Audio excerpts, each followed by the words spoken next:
Hello, and welcome to our fifth episode of Cowboy Coffee with Coaches, a podcast created to promote the student athletes of our community, focusing on the high school varsity teams, their coaches, and their mentors. I'm Bobby Gutierrez. I'm joined today in our studio here at the Rio Blanco Herald-Times on the corner of 4th and Main Street in Meeker, Colorado, by our studio technician, Rich Klinsman, owner-operator of Step Beyond Media, and a fellow host, Tiffany Jahoric, owner-operator of Crystal Meadow Farms. Welcome to both of you. Also in the studio today as guests are Meeker High School head golf coach Willie Theus, who will be joining us for the first time this season to recap his season, which ended last week in Cortez at the regional tournament. Tiffany will interview Coach Theus in our second segment, and I will interview former Meeker High School alumni Dale Dunbar. Not former, I guess he still is Meeker High School alumni. I'll interview my longtime friend and longtime Meeker High School sports supporter in our second segment as well. I've asked Dale to help us with our podcast by contacting and interviewing former Meeker athletes. Some have gone on to be coaches, but kind of in a where are they now kind of segment that we hope to add to our podcast here in the next 3 weeks. Again, thanks everyone for listening to our podcast. This is our fifth time doing it. We appreciate everyone listening in. We hope to make it better each week. We are recording these, then we upload it onto the Rio Blanco Herald-Times Facebook page and share it from there. So we hope you listen in. I'll go ahead and turn it over now to Tiffany, who will give us highlights from last week's high school games. So starting in softball, they had a great weekend. Even though they didn't get to play at home Saturday against Eagle, they had 2 wins in Gunnison. So yay for them. Bree Garcia and Haley Knowles each pitched a full game, and Coach Bergman said that Bree Garcia was probably the best game she's ever seen her pitch. Okay. Athena Lyon, which I'm not sure where Athena is from. I'm thinking perhaps Rangeley or Craig, but I'm not super positive, had her first varsity start behind the plate when Knowles was pitching, and Bergman said that she stopped pretty much everything. Offensively in Game 1, Kasten Dembowski hit a triple, Knowles hit a double to the right field, along with a few other hits during the game. And Michaela Willie had another successful day up at the bat with multiple solid hits to score runs and keep innings alive. Lots of other great things happened in those 2 games. And the Cowboys, again, won both of them. And in golf, we will have head coach Willie Theus up later, so we'll talk to him about what's happened in golf. In volleyball, 2 more wins. The team is now 10-0. They sit first in the league, and depending on which poll you go look at, they are either first or second, just ahead or just behind Sedgwick County. Cool. Friday, Coach Craven said that servings wasn't too high. They worked on it. And then Saturday, serving came out, and they served 91%, which was the best of the year. Stat leaders, Emma Luce had 49 kills, 9 aces, and 29 digs. Aspen had 8 kills, 3 aces, and 11 digs. And Sarah Kraft had 26 digs, and she took the majority of the serve receives again with 39. Good for her. Yep. So I traveled with the team to Buena Vista. It was a tough game. It was a non-conference game. Buena Vista was ranked 4th. They were 4-0. We were up at the end of the first quarter, 14-0. Buena Vista came back in the second quarter to score 7. There were a lot of key plays that would have probably changed the game throughout the entire, especially in the third and fourth quarter, if we could have put those together. Coach said, though, that the entire team had a whole team effort and they played strong the entire game. Buena Vista did end up winning with a 40-yard field goal with 4 seconds left in the game. They tied it up in the fourth and then ended up kicking a field goal. Yep. Doggone. Yeah. It was a tough one. Of course, it was a Saturday game, so there were a lot of coaches from some other teams. Centauri and North Fork were both present. Scouting. Mm-hmm. Well, all right. I didn't get information from our high school cross country team, but I did on our middle school team from Coach Chris Casey. They went to Craig with the high school team and ran at Loudy Simpson Park. 7 girls, Dawn Arnold and Skylar Grimes, both improved their times. Dawn had an amazing race, according to Coach Casey. She placed third in a field of 17 runners. with a time of 18:33, crushing her previous race time by over a minute. That is a good run. Skylar was ninth with a time of 22:10. In the boys, there was a field of 13. Brad Nilsson was the top runner for the young Cowboys, and he ran the course in 19 minutes 3 seconds and was sixth overall. Sam Smithers was eighth, and Cameron Hunberg also improved his time and finished ninth. The Cowboys will be competing this Saturday in Meeker, and the races will begin at 8 a.m. on the football field, and they will finish on the track in Starbucks Stadium before the middle school football game starts. Coach Casey's hoping people show up to cheer on our team, and that will be the last competition for the middle school cross-country teams. Okay, and I think that middle school volleyball, I think that maybe some of them played, but I know that there were some middle school girls in Buena Vista, so I'm not sure that they actually played. And then what about Mustangs? How'd they do? I saw you were at those games. Mustangs, I went to, I caught part of one Saturday afternoon. Didn't stay for the end. Oh. I'm not sure if they ended up winning or not. Yeah, I'm not either. Good. There's a couple good teams. We have a couple good little teams. The third and fourth graders, and then a fifth and sixth grade team, and they are fun to watch. They are fun to watch. We're going to take a little break, and we will come back and have interviews with Coach Willie Theus and Dale Dunbar. Thank you.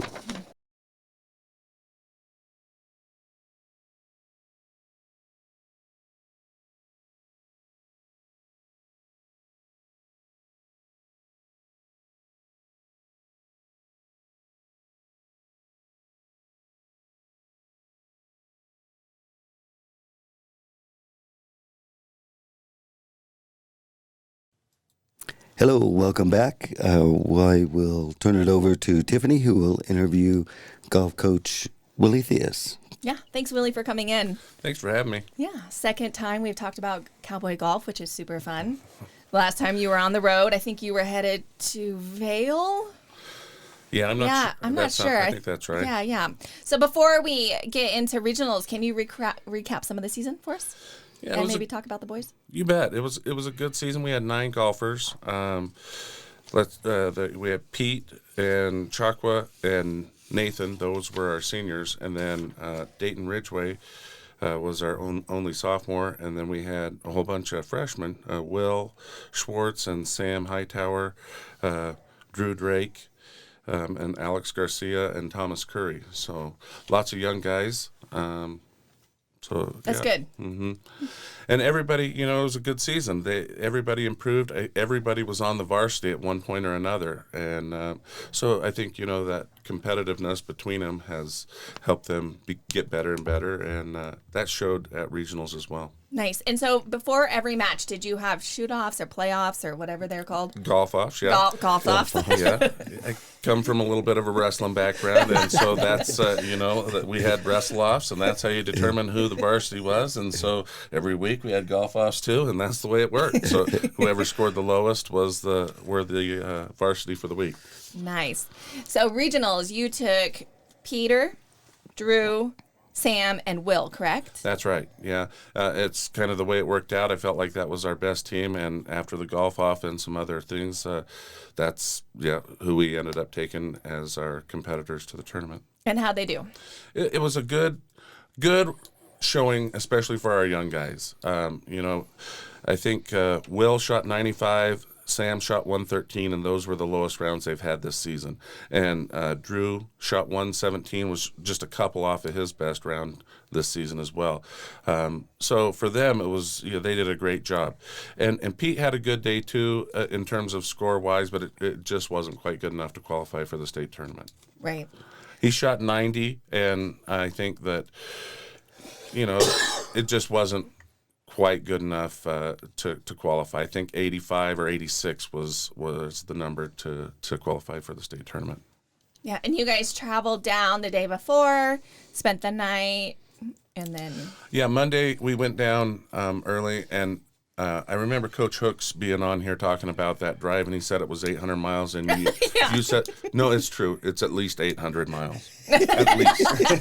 I kind of felt that way this weekend against Buena Vista. Yeah, especially with all of those boys in there and those smells. So, yeah, at least 800 miles. That's what I was thinking, too. So, yeah, we went down on Monday morning and had our practice round and played as a group and went through the course, which was great. And then went to the banquet that night as a team, and then played in the tournament the next day. So why were we in Cortez? They volunteered to host it. It was a to be determined for a long time, and I don't know exactly how that process works, but they ended up hosting it, and there were several teams that were wondering how that happened too, because we weren't the only ones that had a long drive. Actually, the golf team, the football team, and the wrestling team will all be going to Cortez this year. The 800-mile journey. It's 800. I didn't check the odometer, but I know that it's 800 miles at least. Well, thank you so much. So, share some of the greatest moments or funny things or something that happened from this year. We had a lot of fun.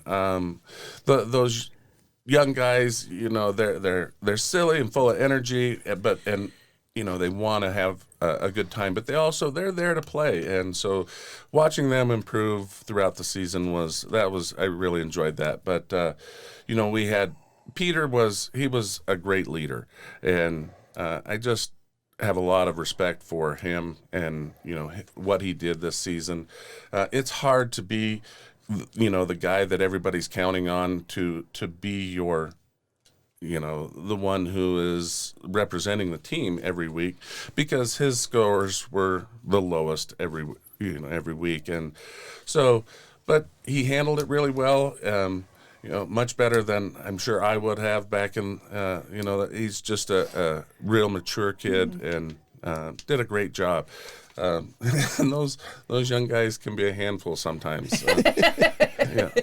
I'm pretty sure. Yeah, well, there were remote control cars on the dash of the Suburban on the way home from regionals. I don't know exactly how that happened, but that happened for a while. So it takes a little bit of patience, and I think maybe I learned a little bit from Peter how to handle that, because it didn't end up out the window at least. So. Oh, wow. Oh, good. Well, sounds like you guys had a great season. It was a really good season. You're going to have a lot of returners next year with all those young guys, so that'll be nice. It does look like, if everybody continues to play and work over the summer and throughout, then I think that, we have a good-looking team for next year. And we've got a ton of support from a lot of people. First and foremost, the golf course with Becky Ridings, hosting us and taking care of us and doing all of that, we really appreciate it. And obviously the moms and dads sending the snacks and the goodies and just the support in general. Probably a few too many snacks and goodies based on my pant line or my waistline, but also Burt Berry and his son, they donated Pro V golf balls for our varsity players at the tournaments, which was really cool, and we could hand out.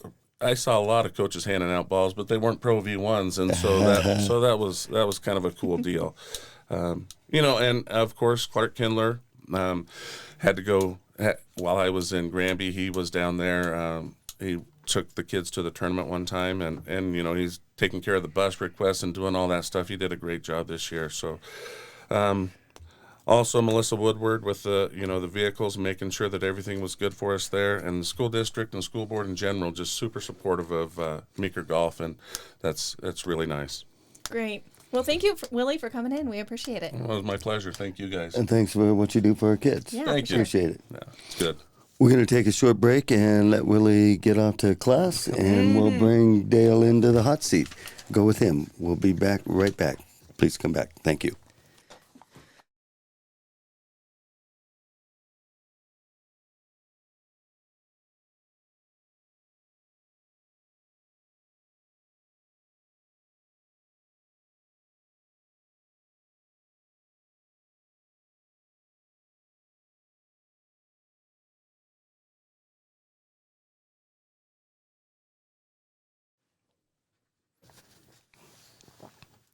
Hello and welcome back.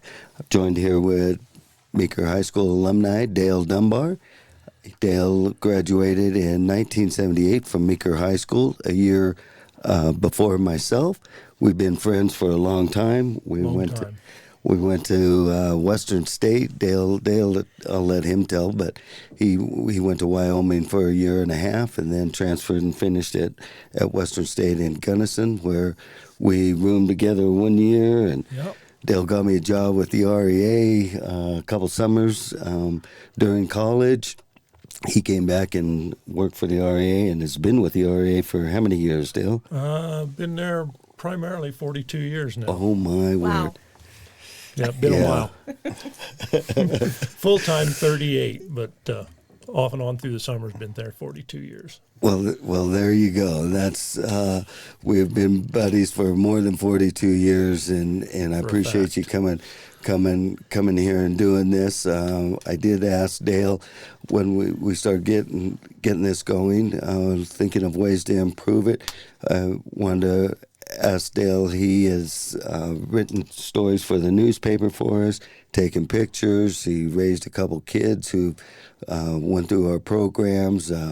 His oldest son, Kevin, is currently a coach in Cedar Ridge. Correct. A teacher and a coach. I'll let him talk about that. But been very supportive and kind of thoughts of making this program better.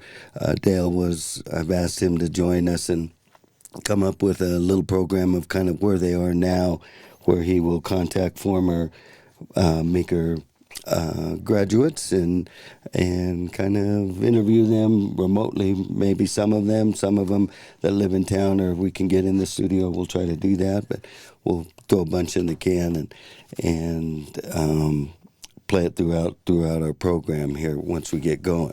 But I'll go ahead with the interview and let Dale tell us a little bit about himself. He grew up in Meeker. Were you born in Meeker? No, actually, I was born in Durango, and my folks ran a drive-in theater in Ignacio for probably, I don't know how many years, several years, but we moved back here in 1964 and been here basically ever since, other than going to school. So. Learn something every day. I did not know that Yep. about the drive-in Yep. movie theater. Well, go. So tell us, your father has passed. Your mom's still here. You, wife, and a couple of your kids. Yeah. My dad was county judge here for 24 years. Probably everybody knows that. My mom worked for the sanitation district for a long, long time. Met my wife in Gunnison at Western State at a dance with Bobby, and so we've been together now for I'm going to get this wrong, 36 years.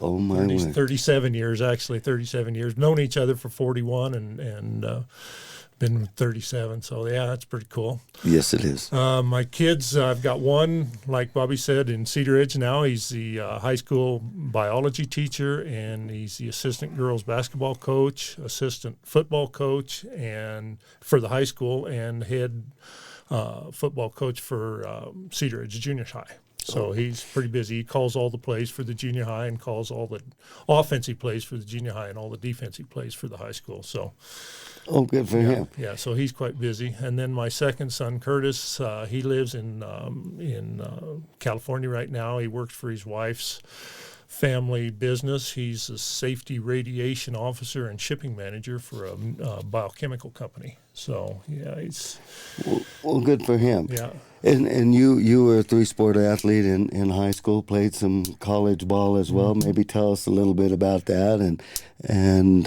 kind of how sports are part of your life as well as your kids. Okay, yeah, cool.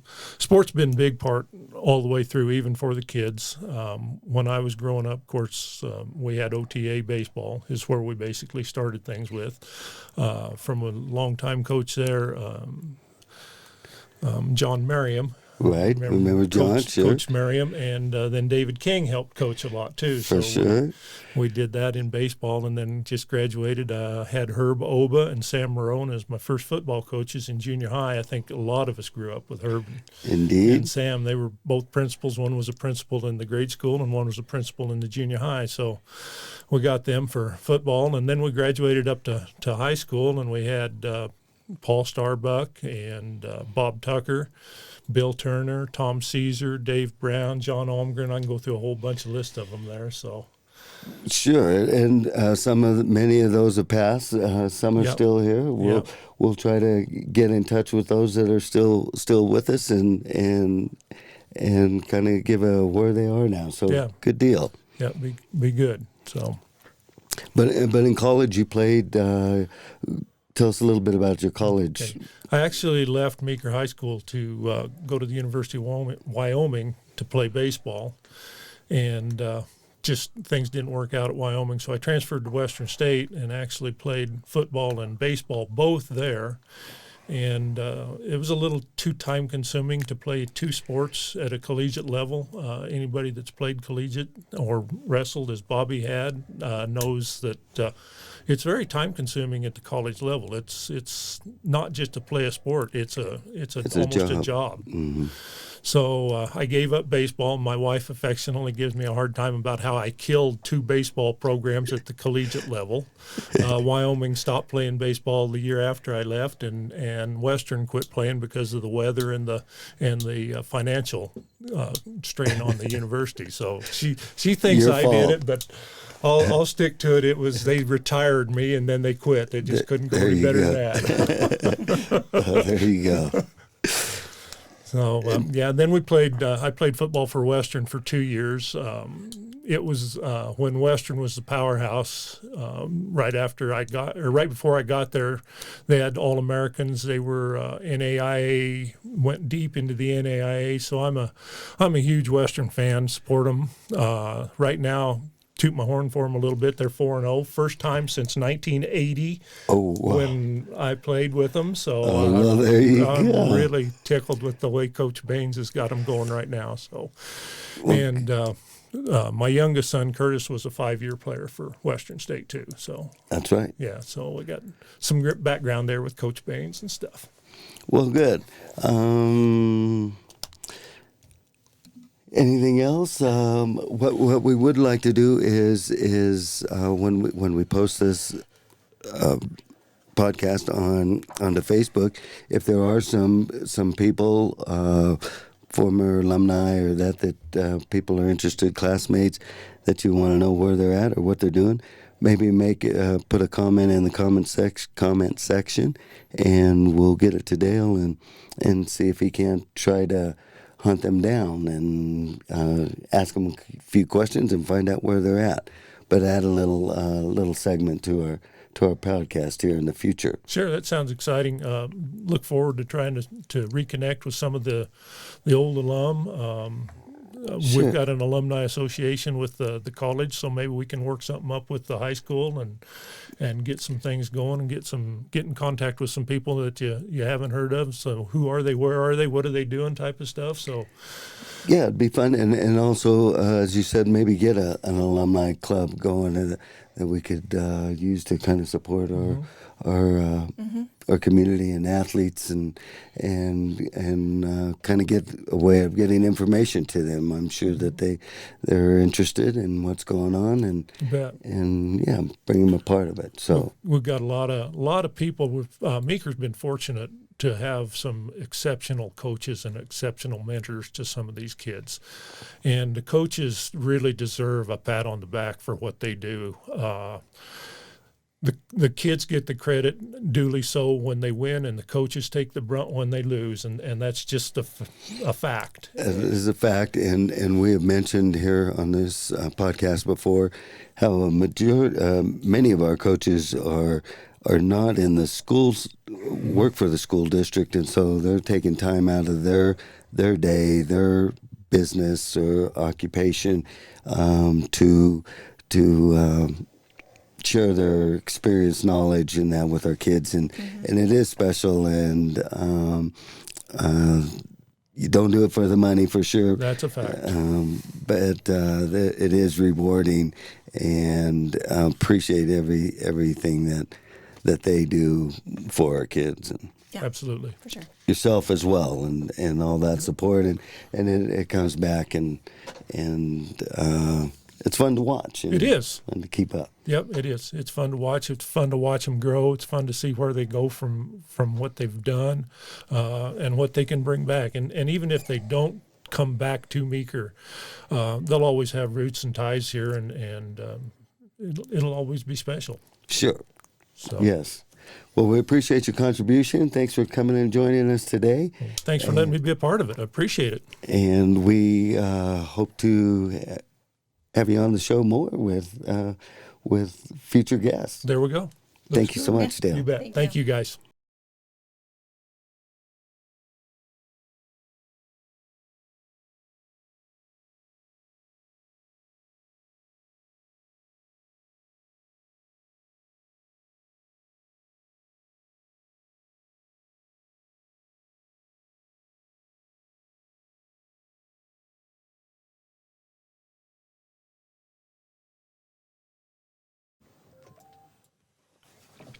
Hello, welcome back, and we will turn this over to Tiffany, who will give us a schedule of upcoming events and activities.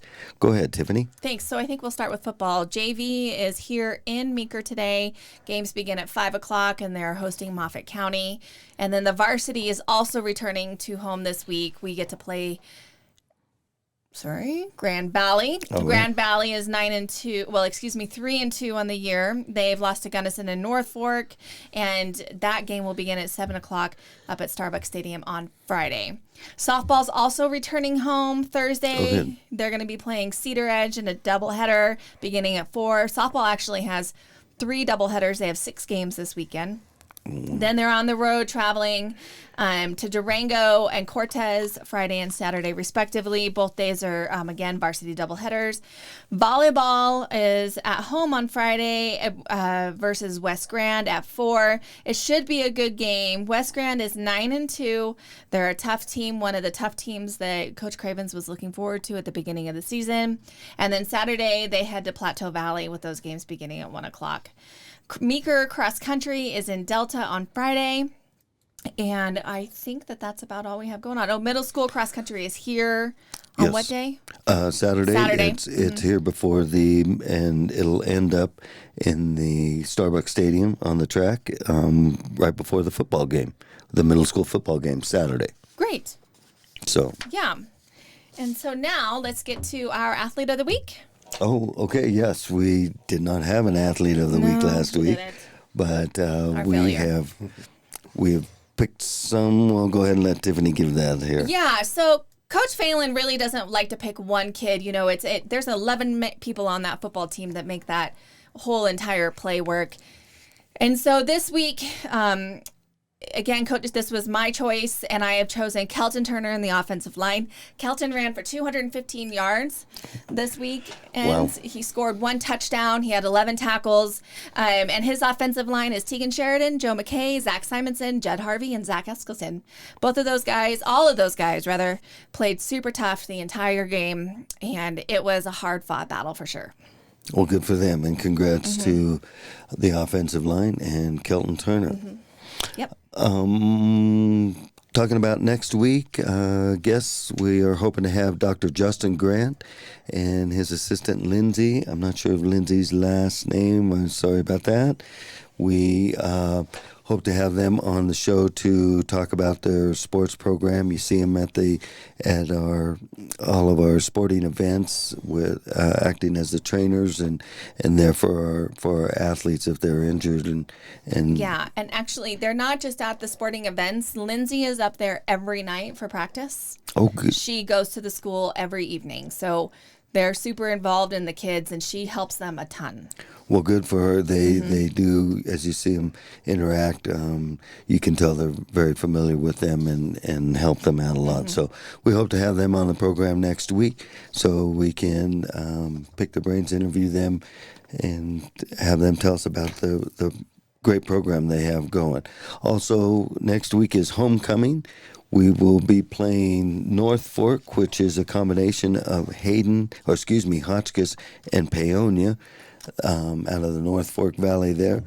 We will have yet to be determined, but a member or two from the homecoming planning committee that'll be having events going on all week during homecoming for those games Friday night. Right.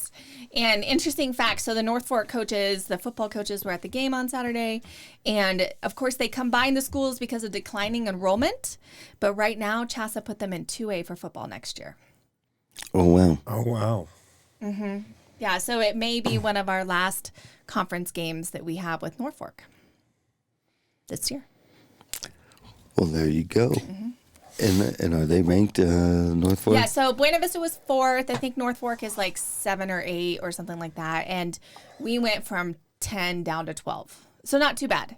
After the loss. After our loss with Buena Vista. And again, the Western Slope actually gets 2 automatic bids into the playoffs because we're so big. Right, and right now they're still predicting Meeker as one. Meeker and North Fork, Yeah, correct? you know, Gunnison has I think that they're, I don't know after this weekend, but they were 4-0 going into the weekend. They were ranked pretty high. They just haven't had an opportunity to play a tough opponent yet. Right. Well, thank you, everyone, for being on this 5th episode of our Cowboy Coffee with Coaches podcast. Rich, thank you very much for all you do. Tiffany, thanks for joining us. And we hope to see everyone next week. Thank you. Thank you.